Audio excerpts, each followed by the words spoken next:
Halo semuanya, kembali lagi di Suara Berkelas. Hari ini aku happy sekali karena kita akan ngebahas hal penting yang bakal relate ke kalian, yaitu gimana caranya tetap berkembang meskipun suasana dan situasinya tidak mendukung sama sekali. Ada satu episode yang aku sangat suka, yaitu ketika ngobrol dengan Bang Abdur Rashad. Ketika dia bilang bahwa meskipun kita nggak punya apa-apa, meskipun kita sekarang lagi ngerintis, coba cari peluang baru dengan keluar aja dulu. Keluar aja dulu. Jemput peluang itu, jemput keberuntungan itu, sampai kemudian kamu akan berterima kasih ke dirimu sendiri karena kamu udah berani keluar aja dulu. Menurut saya hidup kita sampai saat ini adalah kumpulan dari husnuzon kita. Kumpulan dari pikiran-pikiran positif kita kepada Allah Subhanahu wa taala yang kemudian dibarengi dengan doa-doa dari orang tua, doa-doa dari orang yang kita sayangi, doa-doa dari kita sendiri gitu. Itu yang membuat kita sampai kita ada di meja ini sekarang ini. Wow. Itu sih Bang. Itu bagus banget Bang, itu bagus banget. Itu relate sekali sama apa yang aku bayangkan itu, bahwa ada salah satu cerita menarik ketika aku ngobrol sama Mas Henry Rempiring, pernah ke Suara Berkelas, dia bilang ada cerita dulu di Kekaisaran Cina, let's say ya. Oke. Yang dimana ada salah satu petani yang kudanya hilang. Oke. Kudanya hilang, entah kemana, 1, 2, 3 hari, kemudian ada tetangga pada datang kayak, mungkin kamu sial sekali gitu. Tiba-tiba besoknya kuda datang dengan 10 ekor kuda lain. Diajak teman-temannya. Iya, ini kesialan versi mereka, tapi bisa jadi ini keberuntungan. Tapi bapak itu nggak langsung senang gitu. Bisa jadi ini kesialan. 10 kuda tadi ternyata dinaiki sama anak-anaknya pada jatuh, pada patah pinggang gitu. Kesialan atau keberuntungan? Belum tahu katanya. Iya. Tiba-tiba besoknya datang para kekaisaran ke tempat itu, katanya mengumumkan bahwa setiap pemuda itu harus ikut perang. Orang-orang sedih dong, anak-anaknya ikut perang itu. Kesialan atau keberuntungan? Kesimpulan yaitu, kadang kayak Abu bilang tadi, siapa tahu yang kamu anggap kesialan hari ini, seminggu kemudian, sebulan kemudian kamu anggap itu keberuntungan gitu. Ya. Jangan pernah ngejudge apapun yang kamu alami hari ini gitu. Ya. Jangan cepat ambil kesimpulan itu. Ya. Itu bagus sekali. Betul. Dan Jadi, aku juga kuncinya pokoknya husnuzon aja. husnuzon. Ya. Dan aku juga percaya Bang, kalau keberuntungan itu harus dijemput. Let's say abang itu nggak merantau ke Malang, abang itu nggak menjemput keberuntungan dengan datang open mic pertama gitu, maka keberuntungan yang abang alami hari ini itu bisa jadi nggak ada. Tapi karena abang udah berani menjemput bola, keberuntungan itu justru menghampiri. Banyak dari kita tuh langsung berpikir bahwa oke, ini takdirnya aku harus jadi guru seperti abang tadi gitu kan. Tidak ada keberuntungan untuk menggali kesempatan baru. Itu yang aku percaya di keberuntungan sih. Ya, jadi bergerak. Intinya kita itu diperintahkan untuk bergerak, untuk melalang buana ke segala penjuru dunia ini. Ya. Jadi keluarlah, jalanlah untuk menemukan kebesaran Tuhanmu gitu. Jadi memang kita tuh disuruh bergerak, apalagi kita laki-laki ya, kita kepala keluarga dan segala macam. Keluar menyambung silaturahmi untuk melancarkan rizki, keluar untuk melihat peluang apa dan segala macam. Pokoknya intinya menurut saya, teman-teman kalau merasa tidak punya pekerjaan ya, atau kayak merasa buntu aja ya, saran saya keluar aja dulu dari rumah, keluar dari tempat tinggal itu, keluar, pokoknya mandi, pakai pakaian, keluar dari situ. Jangan di rumah aja, bengong aja di teras, bikin kopi terus ngayal. Iya, overthinking gitu ya. Itu justru nggak akan bikin kita kemana-mana gitu. Jangan bikin kita kemana-mana. Keluar kemana Bang? Keluar aja dulu. Udah, bawa motor kayak, kalau nggak punya motor, nggak punya kendaraan, naik aja itu Transjakarta kayak keliling, turun di Monas kayak apa kayak jalan aja. Yang penting biar otak itu refresh. Kita lihat hal-hal di luar, apa ya? Oh, dunia tuh lagi terjadi apa ya? Iya. Oh, di sini ternyata di Monas tuh ada begini, ini ada begini. Keluar aja dulu. Mengunjungi teman, mengunjungi saudara, segala macam. Itu tuh membuka pintu rezeki.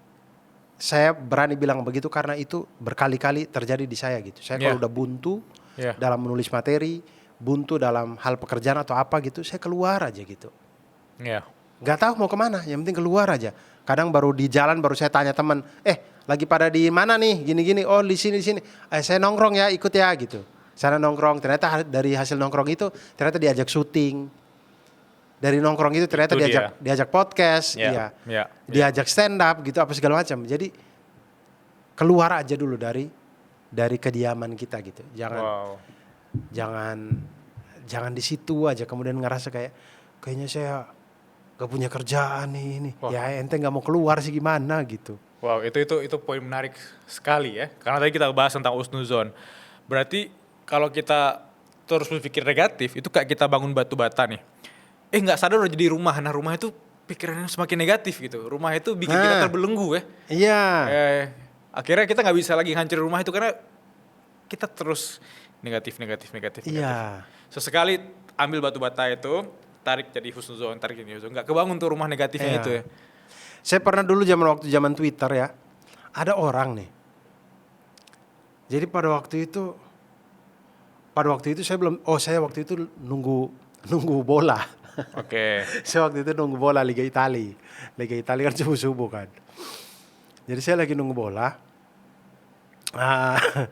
Main Twitter lah, waktu itu namanya masih Twitter. Ada orang jam 2 dini hari.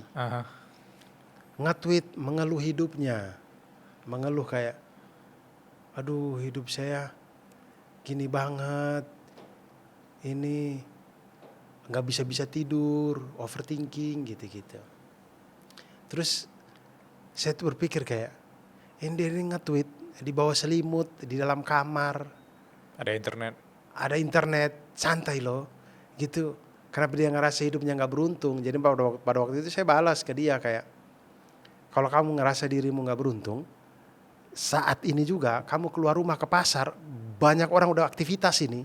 Jam segini ngangkat sayur, ngangkat kol, ngangkat wortel, ngangkat karung-karung bawang. Itu udah rame banget itu di pasar.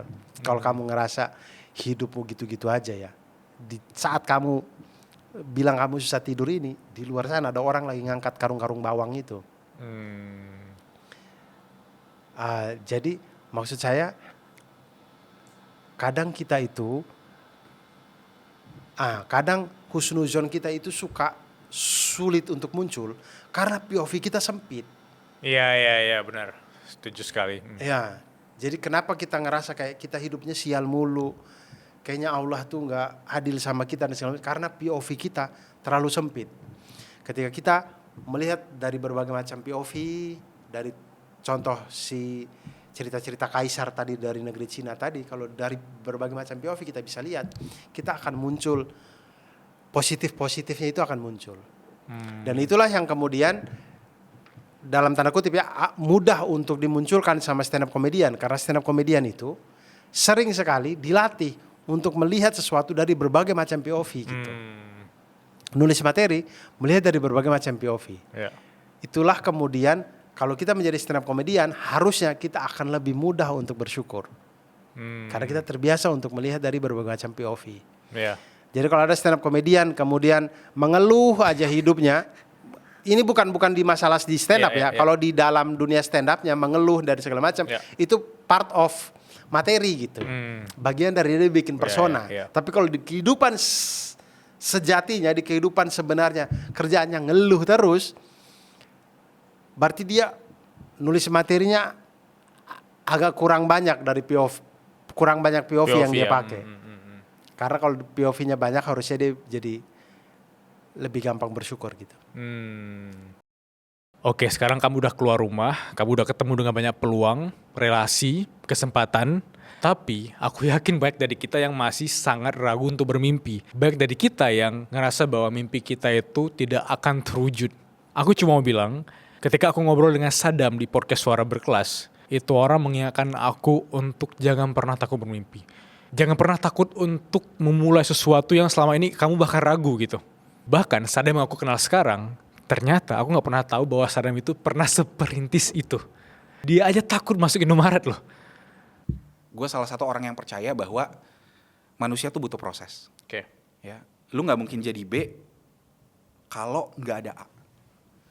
Dan jujur aja banyak orang yang ngeliat konten gue tuh sekarang dan mereka merasa wah gue pengen jadi Bang Sadam, wah lu keren banget bang gitu, cita-cita gue jadi lu gitu. Bahkan ada sebuah tagline ya, itu gue sempat nge-slang dikit. Jadi kalau lu tau SpongeBob ada Larry namanya, kan dia suka ngomong hidup seperti Larry gitu. Nah itu gue ganti jadi hidup seperti Sadam.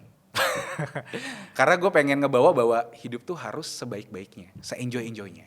Nah tapi orang nggak ngelihat bahwa proses gue untuk sampai sini tuh panjang sekali. Gitu. Bahkan tadi kan sempat lu mention bahwa gue ini dulu atlet kan. Iya benar. Jadi orang tuh melihat gila bang, lu kuat banget fisik lu ya gitu. Kok lu bisa traveling tanpa henti dan sebagainya? Karena gue ada background dulu tuh gue pemain sepak bola. Tuh dan itu levelnya bahkan gue udah jatuhnya level timnas Indonesia.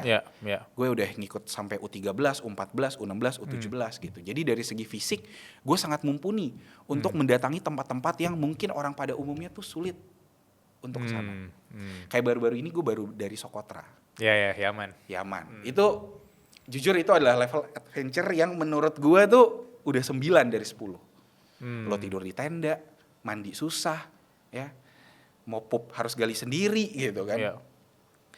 Terus kebetulan juga tadi gue ada background sebagai guru, yang dimana dari dulu tuh gue suka banget sama bahasan-bahasan yang berbau sejarah, sosiologi gitu. Karena gue ngelihat dunia tuh terbentuk, ya kan, cerita tuh terbentuk karena adanya sejarah. Dan nggak tahu kenapa dari gue atlet tiba-tiba gue juga guru, ya kan, sejarah dan sosiologi. Ditambah waktu gue berhenti jadi atlet, itu gue sempat banting setir, diajakin om gue, dah yuk kamu ikut saya jadi foto aja. Oke. Gitu. Jadi gue sama sekali nggak ada background foto. Gue nggak ngerti apa itu konten, nggak ngerti sama sekali. Jadi 2016 om gue ngajakin, ayo udah ikut gue foto wedding. Itu gue belajar dari megangin lampu.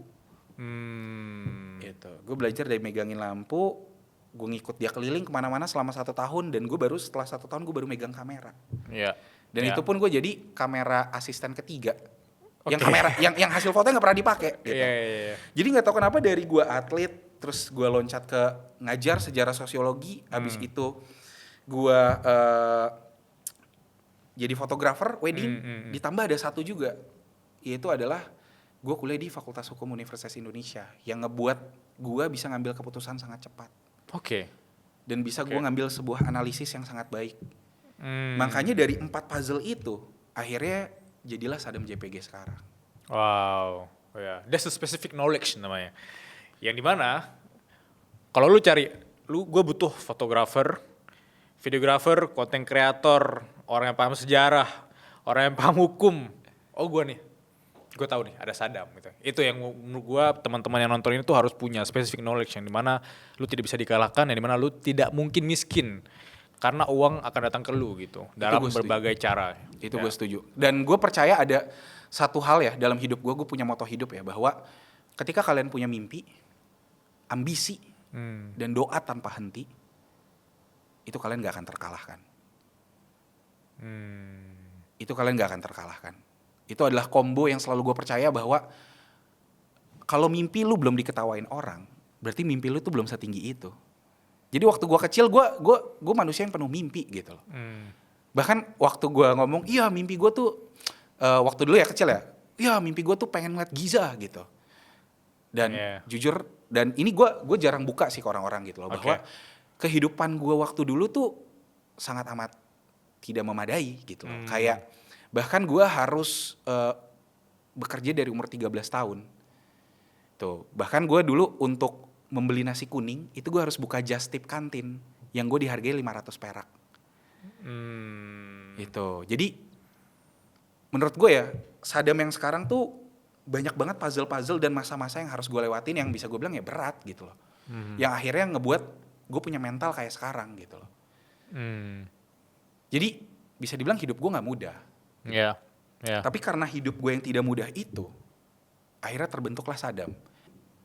Bahkan dulu tuh gue takut masuk ke Indomaret. Tapi bukan takut karena ada yang gebukin ya. Tapi takut gue gak sanggup beli apa-apa. Karena dulu tuh pada masa itu keluarga gue bisa dibilang sangat tidak mampu. Bahkan dulu gue pulang kampung harus berhempet-hempetan sama 16 orang. 16 orang? Iya, 16 orang. Kayak kita tuh harus dalam satu mobil kecil di belakang demi kita bisa sampai ke kampung. Mobil terbuka? Terbuka. Oh, kayak pick up? Iya, kurang lebih kayak gitu. Terus yang bikin sedihnya lagi tuh tapi jadi pembakar semangat adalah meskipun gue miskin pada masa itu, tapi keluarga gue tuh nggak pernah miskin dari segi kasih sayang. Ya, keluarga gue tuh selalu bilang bahwa, terutama ayah gue, nggak apa-apa, papa pendidikan ala kadarnya. Tapi anak-anak papa itu semua harus lulus kuliah. Jadi dari kecil itu gue bisa dibilang gue cukup rajin. Itu gue selalu masuk 3 besar. Makanya waktu itu 6 SD ya, gue inget ya. Waktu 6 SD, gue cuma minta hadiah ulang tahun gue tempat pensil. Karena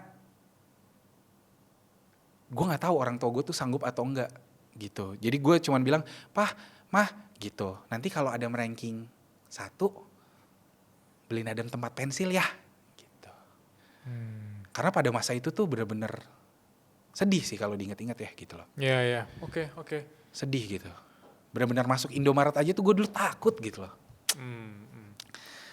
Jadi satu-satunya yang membuat gue melangkah sejauh ini tuh sebenarnya karena gue punya kakak-kakak gue punya orang tua gue yang benar-benar Masya Allah banget sih dari segi suportifnya. Karena dengan bermimpi, itu tandanya kamu menghargai potensi yang sudah Tuhan berikan ke kita gitu. Dan itu penting sekali teman-teman. Aku pernah ngobrol sama temenku sendiri, teman satu SMA, satu kelas, namanya Vivia. Dia pernah di fase di mana dia punya trauma yang besar sekali. Dan bertahun-tahun dia mencoba untuk menyembuhkan itu. Bahkan aku temennya sendiri aja gak tahu bahwa dia pernah punya luka sedalam itu gitu. Dan dia open di Suara Berkelas. Dan poin menariknya yaitu, walaupun kamu banyak luka, banyak trauma, banyak hal-hal yang bikin kamu down ya, please jangan sampai dirimu sendiri bahkan merendahkan dirimu lagi gitu. Kayak, ini orang mungkin merendahkan kamu, tapi kalau kamu nge-support argumen orang untuk merendahkan kamu, ya berarti kamu merendahkan dirimu sendiri. Tolong teman-teman, hanya kita yang bisa membangun mentalitas kita sendiri. Dan Vivia buat aku terbuka tentang hal itu. Aku kekurangannya ini, mau apapun yang orang lain bilang, ya memang aku seperti itu kok. Jangan merasa lebih tinggi, jangan juga merasa lebih rendah. Jangan merasa lebih rendah karena buktinya orang-orang yang punya privilege pun, mereka punya tantangan untuk membuat bangga keluarganya. Aku dengan ketidak privilegean yang aku punya, ketika aku bisa beliin tas buat adik aku sekolah, bisa beliin baju buat dia tahun ajaran baru, buku-buku, itu aja udah membanggakan buat keluarga aku. Tapi orang-orang yang berprivilege ini apa? Mereka harus ngapain biar keluarganya bangga, biar orang tuanya bangga? 250 juta berarti, bukan 250.000. Mungkin juga belum cukup ya kan? Ya kan? Wow, itu deep banget. Dan bagi teman-teman yang menonton sampai di menit ini, marilah kita sekarang obrolin hal yang lebih deep dibandingkan yang sebelumnya. Karena kamu udah ngomongin tentang kebahagiaan ya. Karena aku pernah menulis juga di salah satu postingan aku bilang bahwa kebahagiaan itu yaitu ketika ada gap antara kita punya ekspektasi sama realita kan. Ya, dulu aku berpikir ketika aku dapat 100 juta pertama, aku bakal happy.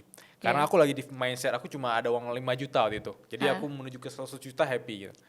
Gapnya. Tapi pas sudah dapat 1 juta kan, let's say kita mau mengejar 1 M lagi, kita cari gap lagi. Dan di fase ketika kamu tadi mungkin menganggap 250.000 itu udah bersyukur banget, kamu beli tas ke adikmu, kamu beli hal simple yang di mana even orang-orang yang privilege itu kalau dapat hal-hal sesimpel itu pasti biasa aja gitu. Nah aku nggak mau seperti itu. Aku mau kita tuh tetap bersyukur, kita tetap humble. Sebanyak apapun uang kita punya, setidaknya uang masuk walaupun itu kecil kita harus syukuri. Dan aku takut sekali kehilangan rasa syukur itu. Thanks to Vivia. Sekarang pertanyaan simple, siapa di sini yang dari dulu merintis, dari dulu berkarya, sekarang sudah bertemu dengan titik di mana kamu ngerasa oke, terima kasih ya Allah, aku udah mendapatkan apa yang aku doakan. Oke, aku tahu mungkin ada sebagian yang jawab aku.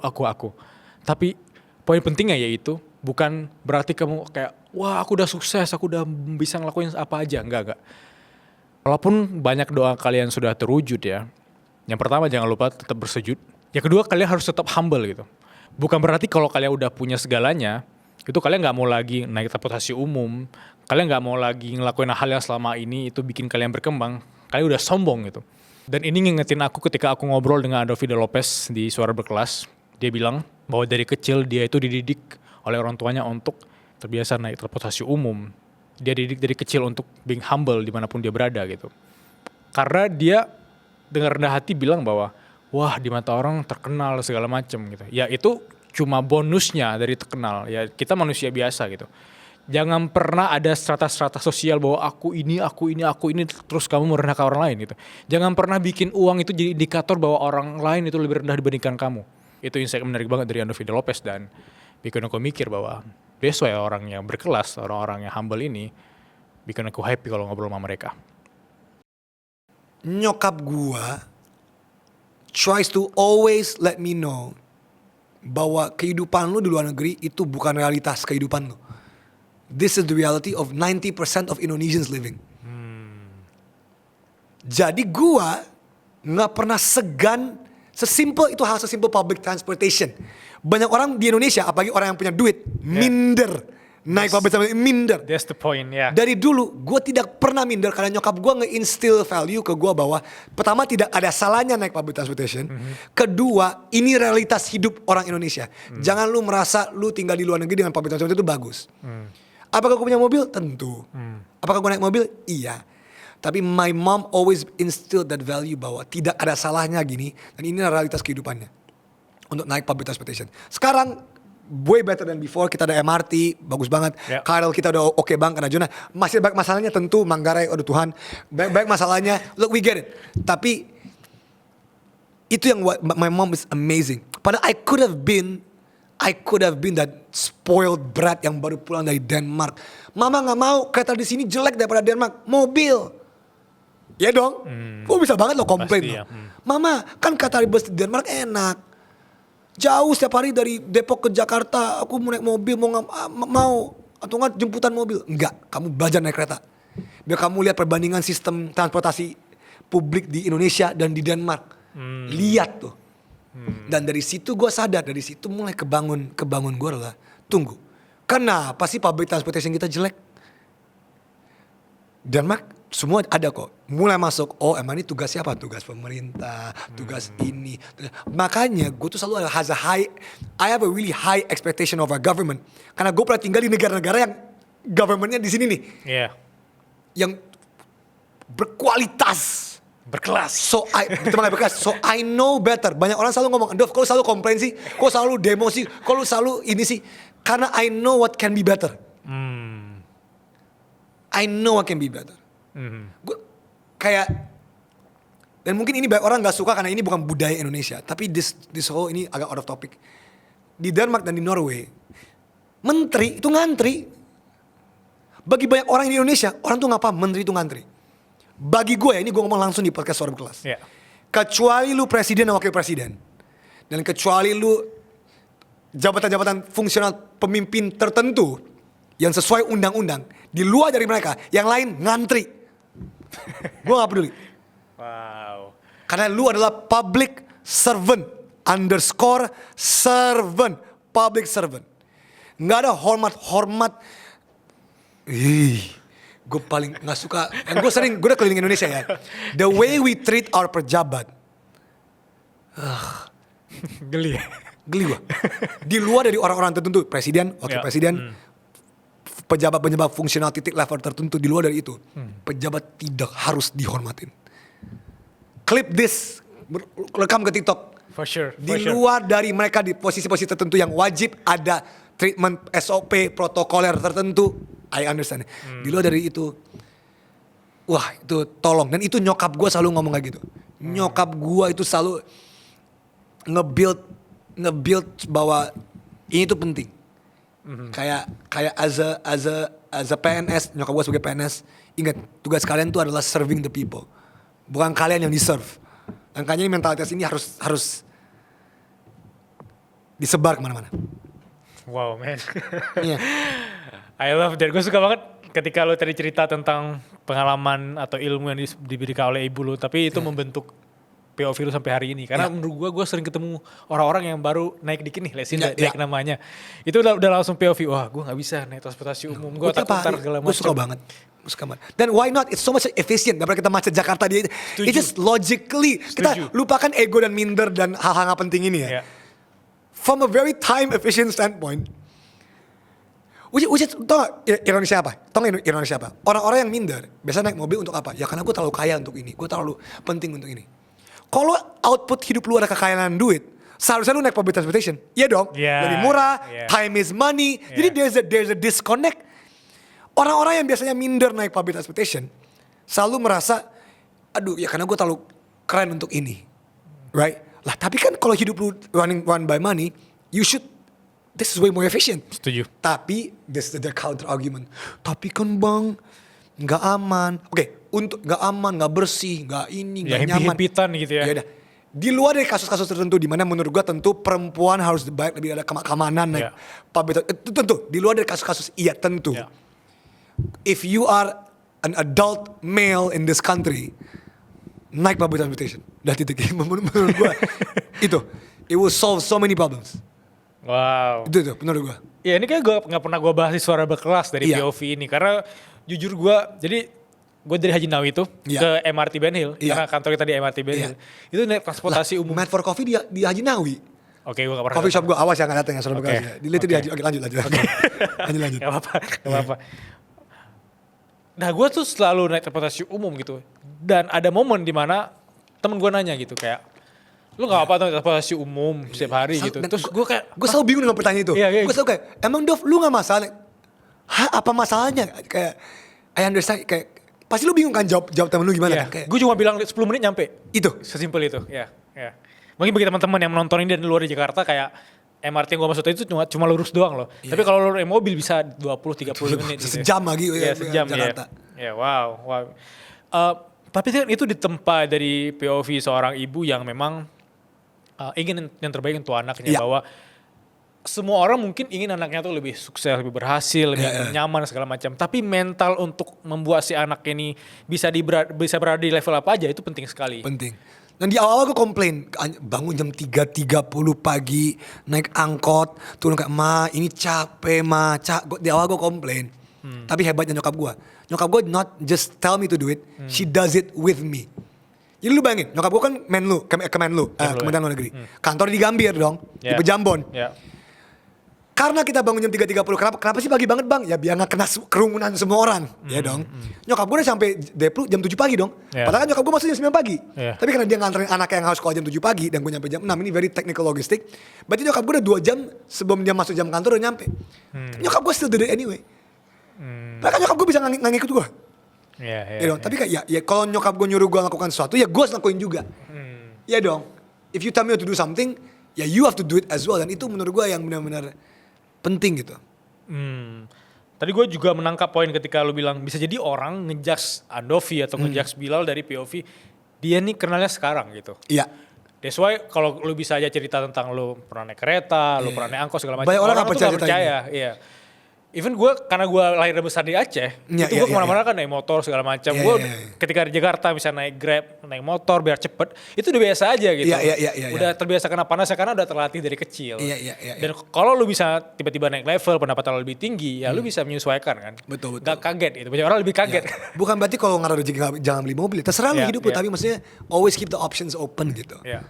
Itu sih. Tapi ketika seseorang itu mencapai puncak kesuksesannya, keberhasilannya, bisa jadi ada ego yang masuk di kepala lu gitu. Pasti. Ego yang membisikan bahwa kalau udah di level ini Andovi, jadi lu harus bisa menyesuaikan dong. Lu gak bisa selamanya kasih akses semua orang bisa deketin lu, lu harus punya eksklusivitas itu gitu. Lu pernah dibisikin itu dan gimana cara lu bisa berkomunikasi sama bisikan-bisikan itu? Gua gak pernah dibisikin itu sama siapa-siapa. I'm very fortunate bahwa inner circle gua tuh sangat baik. Inner circle gua tuh gak pernah ngomong lalu gini dan pada dasarnya gue juga nggak merasa ini jujur ya ini mungkin terkesan sangat pick me tapi gue juga nggak merasa sepenting itu juga kok. Paham gak sih? Kayak and I'm not saying that to be pick me kayak pick me energy kayak apapun bahasa Gen Z sekarang gue nggak paham. All I do is make videos. I don't I'm not an really important person gitu. And yang gue ngomong itu bukan cuma as a statement, tapi kayak ya udah, just like I'm like any other functioning member of society. Kebetulan kerjaan gue bikin video. Ya. Kebetulan gue di dunia entertainment. Jadi gue nggak merasa harus ada special treatment semacam apapun. Yeah. Gue nggak merasa. Dan aku mau teman-teman yang menonton ini itu langsung aja ambil sisi positif ya dari video ini, terapkan di hidup kalian, dan aku yakin tidak akan ada penyesalan kalau kalian ngelihat kacamata untuk terus berkembang. Terima kasih, aku Bilal Farnaf, sampai jumpa di video berikutnya.